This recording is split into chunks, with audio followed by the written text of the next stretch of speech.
A few disclosures I need to mention. I'm a consultant for BioClinica. Book royalties from Elsevier, grant from AIUM, and research equipment from Harvest Corporation. So I'm going to review 4 different areas, touching a little bit on the technique and anatomy again, but then go right on to pathology and include MR correlation where possible. So as I mentioned, when you're looking at the anterior hip, other than the hip joint and labrum itself, these are other structures to consider depending on the history of the patient.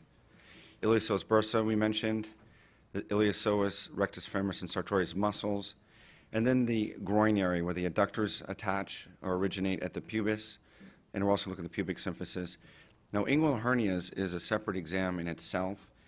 There are some indications where you need to perform a separate hernia exam.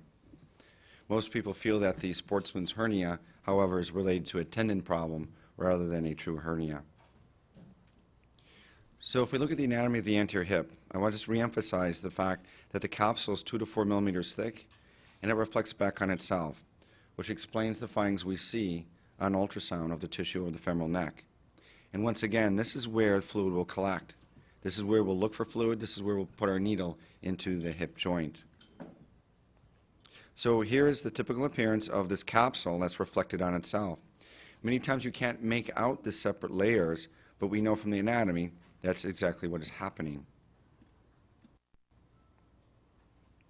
In addition to looking here for joint fluid, we're going to be looking at the labrum next to the acetabulum. Most labral tears are indeed anterior.